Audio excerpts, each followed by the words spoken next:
Hola, buenas tardes. Bienvenidos al ciclo de 30 minutos de educación compartida, entrevistas para una mejor educación, organizado por Editorial Mandioca. Hoy nos damos el lujazo de conversar con Valeria Edelstein. Seguro que muchos de ustedes la deben conocer como Vale Arvejita, que es su seudónimo en Twitter. ¿Cómo estás? Bien, muy bien. Bueno, decía que muchos la deben conocer porque tiene una tarea incansable. No solo es madre de dos criaturas que crecen aceleradamente, sino que además es investigadora del CONICET, especialista en educación para la ciencia y gran divulgadora de los temas que investiga, y justamente de estos temas sobre cómo enseñar mejor ciencia y cómo transmitir la ciencia a la sociedad, cómo hacer que la sociedad se pueda apropiar del pensamiento científico. Valeria, ¿por qué te interesó este tema y por qué es tan importante eh, alfabetizarse científicamente, desarrollar un pensamiento crítico, que es eso básicamente el método científico? Bueno, ¿por qué me interesa este tema y por qué es importante? En realidad, yo venía pensando, porque nosotros hablamos un ratito antes y dijimos, bueno, a ver por dónde va a ir la conversación. Entonces venía pensando y venía charlando acerca de cuál es la razón por la que es importante esto de enseñar ciencia, de enseñar matemática en la escuela, ¿no? Y ahí me parece que hay dos argumentos que podemos presentar. Un argumento que se puede llamar el argumento democratizador y otro que se puede llamar llegar a tiempo. Esto lo pensamos en conjunto con Claudio Cormi, que es como mi compañero de aventuras en todo esto de comunicar ciencia e ir contra discursos anticientíficos. Y el argumento democratizador viene por el lado de decir, bueno, a ver, uno quisiera que todas las personas, todas las criaturas, los chicos, las chicas, pudieran tener la posibilidad, si quisieran acceder a tener una educación en ciencias, en matemática universitaria, tener la posibilidad de acceder a esa educación con una formación sólida, ¿no? Diga, bueno, está buenísimo que en la escuela aprendamos ciencias y aprendamos matemática, porque después, eventualmente, por un camino profesional, necesitaríamos esa formación para seguir carreras como biología, como astronomía, como informática, como física. Hay un montón ahí de posibles destinos profesionales que van a estar asignados por esta base que necesitamos. ¿Y qué es una demanda? Porque mucha gente se anota, sin ir más lejos, pensamos en la Universidad de Buenos Aires, y mucha gente se anota en el CBC, y mucha de esa gente que se anota en el CBC termina abandonándola o teniendo que hacer muchas veces las mismas materias. Entonces, bueno, ahí tenemos un problema, que es que evidentemente esa formación no está siendo del todo satisfactoria. Las personas que quieren acceder a la universidad no están pudiendo porque les falta esa formación tan sólida. Y eso obviamente está atado a las condiciones de enseñanza. Digo, los docentes y las docentes están corriendo con un montón de trabajos en simultáneo porque no llegan, porque los sueldos no son buenos, la infraestructura no acompaña. Hay un montón de cuestiones de demandas que necesitamos hacer para que se puedan mejorar estos procesos de enseñanza y estos procesos de aprendizaje. Entonces, por un lado tenemos este sostén democratizador, ¿no? Quisiéramos que la gente que tenga ganas de estudiar ciencia y matemática pudiera acceder efectivamente a hacerlo, y la universidad pública en ese sentido es algo que tenemos que defender mucho, ¿no? Porque, digo, yo cuando era chica, cuando yo tenía 7 años, no tenía idea de que me quería dedicar a las ciencias. No lo sabía. A mí mi mamá me preguntó, yo cuento esto siempre porque me parece muy representativo. Mi mamá me dijo, ¿qué quieres ser cuando seas grande? Y yo le dije, yo quiero cortar y vender pollo. Yo quiero ser pollera. Yo estaba convencida. Entonces, alguien podría decir, bueno, una chica que a los 7 años quiere dedicarse a esto, ¿para qué necesita estudiar ciencias y matemáticas? Yo no tenía idea. No tenía ni idea siquiera de que era un universo posible. ¿Te puedo contar algo?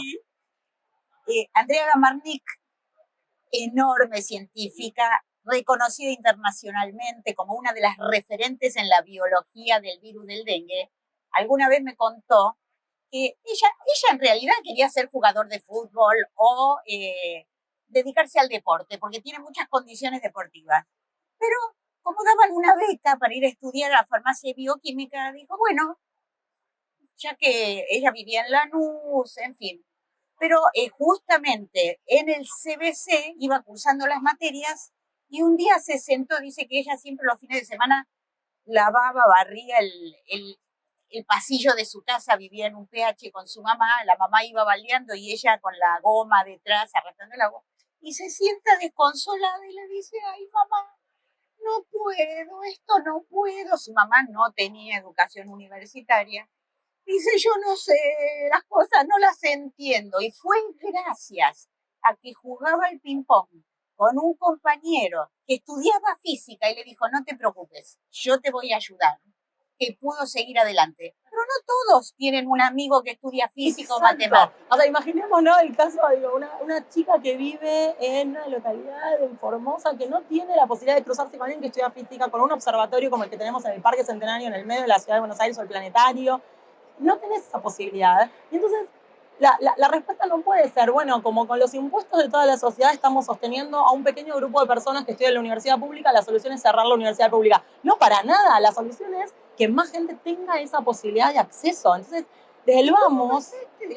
Bueno, ¿cómo pasé el pollo? ¿Sabes cómo? Porque tuve en tercer año, a los 15 años, en el secundario, una profesora de fisicoquímica que en una clase dejó una pregunta abierta al final. Y yo esto también lo cuento mucho, porque me parece que es reivindicar la importancia que tienen los docentes y las docentes en nuestra vida y en nuestras elecciones futuras, en nuestras elecciones profesionales. Yo no tenía ni idea de lo que quería hacer. Y en esa clase, cuando quedó esa pregunta abierta, que era una pregunta sobre modelos atómicos, y hasta me acuerdo de la pregunta era, si el núcleo del átomo es positivo, ¿cómo puede ser que los electrones que son negativos no se sientan atraídos y se caigan sobre el núcleo? Y claro, es una pregunta fascinante, no sé cómo, ¿por qué no? O sea, yo en ese momento no tenía idea, y esa pregunta, que me dejó pensando hasta la próxima clase, después ella vino y nos siguió hablando sobre los modelos atómicos, pero esa pregunta a mí me abrió la cabeza, la idea de que yo quería seguir haciéndome preguntas el resto del tiempo. Y entonces tuve la posibilidad, porque yo fui a una escuela técnica, una muy buena escuela, que tuve la posibilidad de estudiar y tuve la posibilidad de acceder a esos contenidos y tuve la posibilidad de aprender química en el secundario y después poder entrar a la universidad pública y hacer mi carrera. Fue por esa docente, Ana Riva, que le mando un beso tal que la puedo, lo nombro, le mandamos un beso a Ana. Ana me abrió esa cabeza, me abrió esa posibilidad y me abrió el mundo, el universo de hacerme esas preguntas. Pero no todo el mundo le pasa. Entonces, me parece que el enseñar ciencias, el enseñar matemáticas tiene tiene, es una herramienta, es como la llave que nos permite abrir esta caja para mostrarle a gente que quizás no tiene la posibilidad de acceder de otra manera que esos universos existen. Entonces, ahí está el argumento democratizador. Enseñemos ciencias y matemáticas para que la gente sepa que esa es una posibilidad y para que después tenga la posibilidad de acceder, no solamente que sepa que existe, que pueda acceder. El otro argumento, porque alguien podría decirme, bueno, mira, así como vos dijiste que querías dedicarte a hacer pollera, pero después te dedicaste a las ciencias, hay gente que desde que tiene 6 años ya re sabe lo que quiere hacer. Quiere dedicarse a la música, quiere dedicarse a algo que la matemática y las ciencias parece que no tuvieran nada que ver con eso, ¿no? Y digo parecen, porque muchas veces pensamos que no tienen que ver, pero al final sí. Al final ¿no? Sí, ¿no? Sabemos que hay libros, por ejemplo, de un matemático argentino, justamente sobre música y matemática. Música maestro, que está muy buena. Entonces uno podría decir, bueno, quizás pareciera que no se cruzan, pero supongamos que efectivamente alguien quiere dedicarse a tocar la batería y que dice, mira, a mí la matemática y las ciencias no van a hacer nada. Entonces alguien podría decir, bueno, entonces no le enseñamos ciencias y matemáticas a esa persona. Y ahí aparece el otro argumento, que es el de llegar a tiempo, que es, pareciera que siempre estamos corriendo detrás de la necesidad de que la sociedad esté científicamente alfabetizada, ¿no? Que siempre llegamos tarde, que cuando hay una pandemia, cuando pasamos una situación de pandemia en donde necesitamos que la gente se vacune, ese no puede ser el momento en el que le digamos a la gente, no, pará, está buenísimo esto de las vacunas, son una construcción que venimos haciendo desde hace mucho tiempo, una construcción de conocimiento científico que se hizo a lo largo del tiempo. Tenemos un montón de técnicas que han sido fruto de un montón de refinamiento, hemos llegado a desarrollar técnicas que funcionan muy bien para que podamos tener vacunas. Las vacunas son seguras y efectivas. El momento no puede ser ahí. El momento tiene que ser antes. No solamente el qué, no solamente el decir las vacunas son seguras y efectivas, sino el cómo. ¿Cómo llegamos a saber lo que sabemos? Porque lo que necesitamos es una sociedad que confíe en la construcción de conocimiento científico, porque después va a tener que tomar decisiones sobre eso, porque esas decisiones las atraviesa a cada paso. Todo el tiempo. La ciencia organiza, esta sobre se la voy a robar a Claudio porque me gustó, la ciencia organiza nuestras vidas en un montón de sentidos. Cuando tomamos un antibiótico, cuando nos subimos a un avión, cuando nos subimos... Cuando hay que decidir si queremos el voto electrónico o no, por supuesto, si queremos la minería a cielo abierto o no, si queremos que se implanten animales en una zona o no. O sea, casi cada... O sea, si vamos a preferir darnos, o sea, tomar un fármaco o no, si vamos a confiar en un médico, por ejemplo, ¿no es cierto? Sí. Lo que me está diciendo, ¿puede ser o puede estar equivocado? ¿En quién confío? ¿Quiénes son las personas expertas o las instituciones expertas en las que debería confiar? Y sobre todo, y en eso está el cómo sabemos lo que sabemos, cómo lo diferenciamos de pseudociencia. O sea, estamos en un momento álgido de recrudecimiento de discursos anticientíficos, negacionismo del cambio climático. Digo, tenemos abrumadora evidencia, hay abrumador consenso científico, en la comunidad científica el consenso abrumador respecto del origen de la contribución humana, ¿no? De la antropogenia del calentamiento global. Y sin embargo, tenemos países que son potencias que están decidiendo, están eligiendo, y eligiendo incluso por voluntad popular, porque fue una elección democrática, moverse desde el uso de energía nuclear hacia la quema de carbón, ¿no? Entonces, bueno, eso es un problema. Eso es un problema concreto, es un problema real. O sea, que la principal potencia económica en Europa esté decidiendo cerrar, ya haya cerrado sus centrales nucleares, es un problema. Ahora, eso tiene aparejado un montón de conocimiento detrás que implica, bueno, entendemos cómo funciona la producción de energía nuclear, entendemos por qué necesitamos dejar de usar combustibles fósiles, por qué hay que ir hacia la descarbonización. ¿Sabemos cómo llegamos a saber eso? Entonces, tampoco podemos dejar en manos de toda la población, atribuirles a ellos la responsabilidad. Tuvimos un montón de gente tomando lavandina, ¿no? Para contrarrestar el COVID. ¿Podemos decir que eso es responsabilidad de las personas que tomaron la lavandina o tenemos que dar un pasito para atrás y decir, bueno, a ver, ¿en dónde deberíamos estar atacando estos problemas? Bueno, por un lado, en la gente que ya tiene esas ideas en la cabeza, ¿no? Esos discursos anticientíficos ya están instalados en muchas personas. Entonces tenemos que pensar estrategias para contrarrestarlos. Y después hay un lugar privilegiadísimo en donde tenemos un público cautivo que está en una edad ideal para prevenir que caigan en esas creencias anticientíficas, que es la escuela.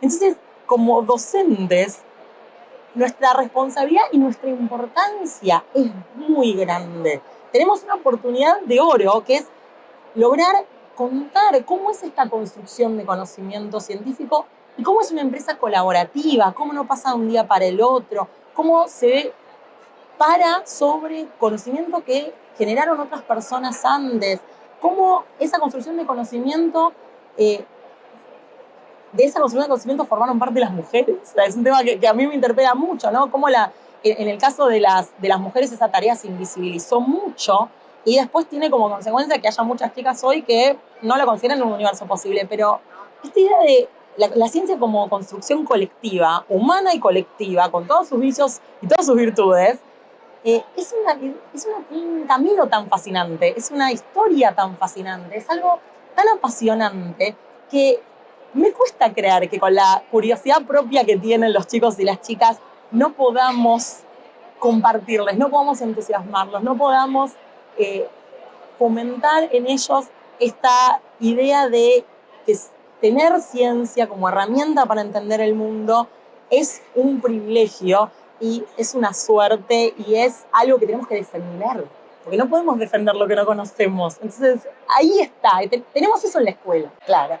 Y bueno, de todo lo que comentaste habría horas para charlar de muchos puntos, pero para centrarnos específicamente en la escuela, tal vez uno no va a poder transferir a sus alumnos todo el conocimiento científico de Occidente y de Oriente en las horas que tienen, pero sí puede transferirles los rudimentos del pensamiento científico, el escepticismo, el no hacer caso de los argumentos porque vienen de una autoridad, ¿no es cierto?, de rechequear la información, de hacernos preguntas.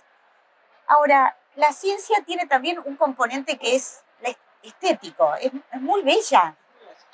Es también como una investigación de Sherlock Holmes, ¿no? Cuando uno sigue y empieza a hurgar un poco en la historia de la ciencia, ve que también es como una novela, porque hay héroes, hay villanos, hay los buenos, los malos, los más o menos, los que son geniales, aquellos a los que se les ocurrió la genialidad mientras venían durmiendo en el tren, bueno, hay de todo. Ahora, ¿por qué pensás vos y cómo se puede revertir? no sé si ustedes lo están viendo eso o pueden dar alguna clave. ¿Por qué hay tanto prejuicio entre los chicos en contra de la ciencia, de las materias científicas? ¿Por qué le tienen tanto miedo? ¿Y qué pueden hacer las profesoras y los profesores que como vos, o las maestras y los maestros que como vos bien decís, son cardinales, que yo sé que se paga poco, uno sabe que están minusvalorados en la sociedad, pero cada vez que vos le preguntás a un gran científico, de esos que tienen los premios dorados y qué sé yo, ¿cómo decidiste? Un poco le pasa lo que vos contás. Ah, una vez tuve un profesor que me llevó a ver el reactor de Seiza y me quedé deslumbrado y entonces decidí, y la otra que esta me contó de tal otro tema o tal otra me dijo, no, vos tenés condiciones para los números. Siempre ahí, donde se bifurcan, en los caminos que se bifurcan, hay una maestra, un maestro, un profesor o una profesora. Entonces, ¿cómo se puede revertir ese prejuicio? Porque es un prejuicio realmente que hay, ¿no? En contra de la ciencia y la matemática. Yo me pregunto, digo, porque tenemos estudios que muestran que en realidad esta tendencia a que nos deje de gustar la ciencia, llamémoslo así, empieza a pasar hacia comienzos del secundario, ¿no? Como que en la primaria todavía está muy sostenido y un poco está sostenido porque tenemos unida cierta cuestión de la enseñanza a lo lúdico todavía y a la posibilidad de jugar y de hacer experiencias y de explorar y de permitirnos equivocarnos. Hay una frase que se suele decir mucho que es, no, del error hay que aprender, es importante que uno se equivoque porque a partir de eso aprende, y después la escuela sistemáticamente castiga el error.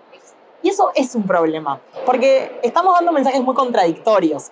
Entonces, creo que todavía eso en la primaria no se siente tanto, entonces hay como un espacio un poco más amplio para dar lugar a la posibilidad de esa exploración y de esas preguntas, porque después lo que empieza a pasar es que empieza a ganarnos la timidez o la posibilidad de que el resto nos vea como personas ignorantes o como estoy preguntando algo muy tonto. A mí me pasó muchas veces que levantaran la mano diciendo cosas como, por ahí esta pregunta que yo voy a hacer es muy tonta, ¿no? Y ya arrancar con eso está poniéndole un cierto matiz a la pregunta en sí misma. Es muy triste pensar que estamos haciendo una pregunta y eso puede dejarnos expuestos o expuestas a la burla o a la risa o a que piensen que somos poco inteligentes, ¿no? El fomentar preguntas siempre es algo muy bienvenido. Creo que eso en primaria funciona un poco más que en secundaria, pero me parece que no es menor el hecho de que los docentes estén mal pagos y que haya que correr de una escuela a otra, porque hablando con docentes, yo trabajo mucho en formación docente, y cuando hablamos de todos estos temas, ideas hay un montón, predisposición hay un montón, ganas hay un montón. La ciencia tiene algo muy atractivo además. Entonces, si yo tengo una persona que necesita estar corriendo de una escuela a otra, teniendo 5 cursos de 40 estudiantes cada uno, pedirle además que, bueno, que estén diagramando actividades para que podamos hacer en el laboratorio, que después den lugar a ciertos trabajos por indagación y que entonces la evaluación, porque la evaluación es un temón, ¿no? Sí, bueno, y que la evaluación también sea formativa y formadora, no sea solo el final, el poner la nota, sino que haya una retroalimentación a medida que vamos haciendo, bueno, hacer una retroalimentación con 160 estudiantes es un montón. Entonces, creo que hay que pensarlo como algo más estructural, o sea, necesitamos un cambio. Y esto voy a hacer una analogía con lo que nos pasa desde las demandas de equidad en términos de lo que pensamos desde los feminismos, ¿no? Que es decir, esto no es una lucha individual, esto tiene que ser una lucha colectiva. No podemos pretender que el cambio venga desde la individualidad, que yo le diga a un docente, bueno, en realidad estaría buenísimo que vos pudieras diseñar una experiencia. Los docentes ya lo saben, ya saben cómo evaluar y tienen un montón de ideas y demás. Lo que necesitamos es un cambio colectivo, sistémico, porque el problema es sistémico, que nos permita poner eso en juego, poner en valor la profesión docente, jerarquizarla. Cuando vienen con... A mí me resulta muy chocante cuando dicen, no, bueno, pero en Finlandia la educación es fantástica. Mira, en Finlandia los docentes no están corriendo de una escuela a otra, porque justamente un cargo docente está contemplado no solamente con las horas frente a clases, sino con las horas de preparación. Y eso acá no pasa. Entonces, ¿queremos la educación que hay en Finlandia? Bueno, necesitamos jerarquizar la profesión docente, necesitamos que tengan la posibilidad de sentarse en sus casas a diagramar una clase. Porque en la formación docente eso se trabaja mucho. Y hay ideas espectaculares, hay proyectos hermosos. El diseño curricular propio tiene ideas que se pueden desarrollar muy bien, pero falta tiempo, pero hay emergentes en las escuelas, pero de repente se cae un pedazo del techo, pero hay que pelear para que puedan tener el comedor. Son muchas cosas. Tenemos un poco de la culpa los medios. A mí, yo tuve la suerte de estar en Finlandia poquitos días por un congreso de periodismo científico y contacté a la persona que fue el factotum, digamos, de toda la reforma, porque Finlandia no siempre tuvo esta educación. Ellos lo que hicieron fue llamar a neurocientíficos, psicólogos, docentes, pedagogos, reunirse todos y ver. Él me decía, nosotros no queríamos que nuestros chicos salieran primeros en las pruebas PISA, lo que queríamos era que tuvieran la mejor educación posible. Y bueno, diseñaron un sistema, pero me contó un dato que me pareció muy importante. Los docentes en Finlandia tienen tanto prestigio como los abogados, los médicos. ¿Tenemos un poco de culpa desde los medios? Creo que con la docencia pasa algo muy curioso que no pasa con otras profesiones, que es que uno no va a opinar sobre cómo un médico o una médica diseña un tratamiento o demás, simplemente por el hecho de que alguna vez fue al médico, ¿no? Y sin embargo, con la docencia lo que nos pasa es pensar que como todos tenemos una biografía escolar, porque todos atravesamos la escolarización, eso nos da la posibilidad de opinar al respecto como si supiéramos, ¿no? Esta idea de, yo en realidad no tengo ninguna formación en educación, no pisé nunca un aula, pero yo hace como 30 años hice la escuela primaria y la secundaria, entonces yo te voy a decir lo que es importante enseñar en la escuela. Y todo el mundo tiene opiniones al respecto, y además todo el mundo tiene algo para decir respecto de qué materia deberíamos enseñar. Deberíamos enseñar educación financiera. En realidad en la escuela deberían enseñar, y muchas veces lo que deberían enseñar es, mira, todo esto está en el diseño curricular. O sea, solamente ustedes no lo saben porque nunca se sentaron a mirar un diseño curricular. Entonces, no es deberían enseñar, es simplemente, bueno, no, lo que necesitamos es, de vuelta, un cambio sistémico. Creo que los medios muchas veces lo que terminan haciendo es darle mucha voz a personas que no están formadas en el área y que tienen opiniones que resultan muy llamativas o que por ahí interpelan a ciertos grupos dentro de la sociedad, pero que no están basadas en evidencia. Que parten mucho desde el sentido común. Y el sentido común, como todos sabemos, es el menos común de los sentidos, ¿no? O sea, y partir del sentido común no debería ser la respuesta en educación, ni en muchas otras áreas. Entonces, creo que el hecho de darle cierta repercusión a algunos personajes que pueden ser muy buenos en sus áreas de finanzas o en sus áreas de emprendedurismo, pero que no los habilita a opinar sobre educación, es muy contraproducente, porque después pasan cosas como las que no pasaron hace no mucho, que es que cuando hay quizás un paro docente en reclamo de mejoras, de edilicias, mejora salarial y demás, la respuesta es, bueno, no se preocupen, yo fui abanderada cuando estaba en el secundario, yo puedo ir a dar matemática, yo me ofrezco para ir a dar matemática en la escuela primaria. Y eso banaliza por completo la profesión docente, ¿no? Porque parece que cualquiera está en condiciones de dar clase, cualquiera puede pararse frente a un grupo de 30 chicos y chicas de 6 años y enseñarles a leer y escribir. No, la verdad es que no pueden.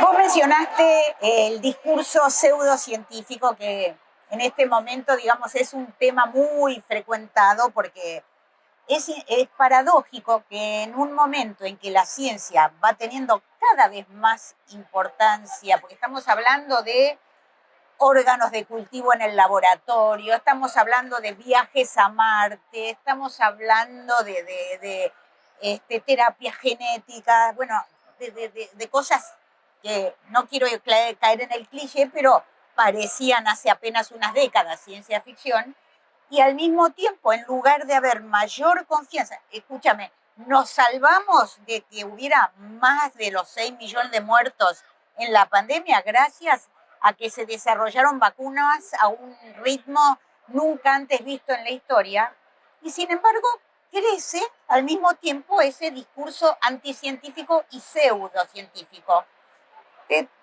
Se me ocurre en este momento, ¿podría ser ese un buen tema para promover la discusión y el pensamiento también en la escuela? Tomar, por ejemplo, el discurso pseudocientífico y tratar de desmontarlo. Sin dudas, sí, sin dudas. De hecho, es algo en lo que venimos trabajando. Bueno, con Claudio tenemos un incipiente grupo que trata de pensar estrategias. Primero, la idea de tratar de identificar cuáles son esos discursos. Porque no son todos iguales. No es lo mismo el discurso antivacunas que el discurso terraplanista, que el discurso del negacionismo del cambio climático, que el discurso de la astrología, que el discurso del reiki, que el discurso de la homeopatía. Son todas cosas distintas, son todos pseudo o anticientíficos, dependiendo de cómo los clasifiquemos, pero no son todos iguales, no todos apelan a los mismos argumentos, a las mismas estrategias discursivas. Entonces, primero es identificarlos. Y después es pensar estrategias. No es lo mismo si apuntamos a tratar de prevenir que la gente caiga en esas creencias, si tratamos de contrarrestar a quienes ya cayeron en esas creencias anticientíficas o pseudocientíficas. Hay gente que está en una situación mucho más indecisa y hay gente que es mucho más extremista en ese sentido. Entonces, no es el mismo tipo de acercamiento que vamos a tener con unos y con otros. Hay mucho para analizar respecto de cómo es ese discurso. En particular, por ejemplo, un trabajo, ya hace algunos años publiqué un trabajo sobre algo que era chequeable y no chequeable. En realidad era esta idea de distinguir opiniones de proposiciones que pudieran ser chequeadas. Y en esto traigo lo de las fuentes que vos mencionabas antes, ¿no? ¿Dónde vamos a ir a buscar la información? ¿A qué testimonio experto podemos recurrir? Porque no podemos ser expertos en todo. No podemos no recurrir al testimonio experto. Uno abre la canilla y se toma el agua de la canilla porque asume que la persona encargada o la institución encargada de potabilizarla sabe lo que está haciendo. Y eso es un recurso a testimonio experto. Estamos diciendo, bueno, yo tomo el agua de la canilla porque considero que es segura. Yo abro una botella y me tomo lo que viene adentro porque considero que eso es seguro. Yo me subo a un ascensor y no estoy pensando que se va a caer. Y eso es recurso a testimonio experto. Bueno, como confiamos en expertos en esas áreas, también confiamos cuando nos damos una vacuna o confiamos cuando vemos un cohete que lleva personas a, ahora probablemente la Luna, eventualmente a Marte si se logra. Todo eso es recurrir a testimonio experto. Y eso también está bueno trabajarlo en la escuela. Porque si no, caemos siempre en decir, es una falacia de autoridad. ¿No? Es como yo no te voy a creer y nos convertimos en lo que se llama individualistas epistemológicos, ¿no? Que es lo que hacen los terraplanistas. Es decir, no, si yo no hago el experimento, si yo no voy y lo pruebo, yo no le creo a nadie que me lo diga, lo tengo que hacer yo.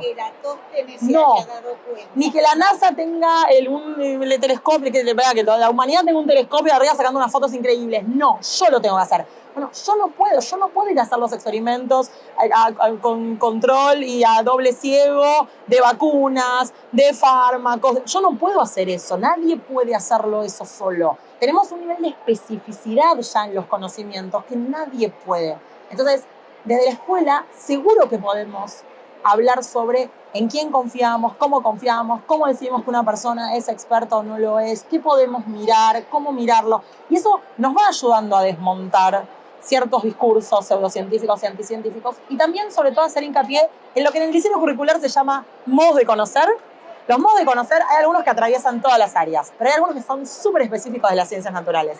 Esos modos de conocer también se enseñan. No es solo el contenido, es cómo sabemos lo que sabemos. Si enseñamos esos modos de conocer, si hacemos mucho hincapié, eso también ayuda a desmontar los discursos anticientíficos. Porque parecen solas las preguntas. No es lo mismo si un determinado tratamiento fue publicado en un artículo se hizo sobre grupo control, se trabajó sobre grupo control y sobre otros grupos, si se hizo una buena muestra, si eso está revisado por pares, si eso está publicado, si hay muchos estudios que llegan a la misma conclusión desde diferentes lugares. Eso no es lo mismo que porque mi abuela lo hizo desde siempre. ¿Quiere decir eso que tenemos que descartar por completo, el uso de plantas medicinales? No, quiere decir que tenemos que ir a mirar esas plantas medicinales, tratar de identificar cuáles son los principios activos en esas plantas que sirven contra algunas enfermedades, algunas dolencias y demás, extraerlos, conocerlos, estudiarlos y después ver si los podemos fabricar en un laboratorio o mismo extraer de esos productos naturales de forma controlada y conocer las dosis y conocer los efectos secundarios y poder administrarlos de forma segura. Eso es una posible fuente de fármacos, pero es muchísimo mejor saber en una pastilla qué dosis tengo, qué efectos posibles tiene, cómo me puede, a qué le tengo que tener cuidado o no, qué contraindicaciones tiene, que ir y hacerme un tecito de esa planta que parece algo más inocuo porque lo asociamos a lo natural, pero que en realidad tiene muchísimas más incertezas que si lo podemos trabajar desde la ciencia en un ambiente controlado. Valeria, se nos pasaron los 30 minutos y para ser muy científicas les dije que era un lujazo Así que te agradecemos muchísimo que te hayas llegado hasta acá y un disfrute.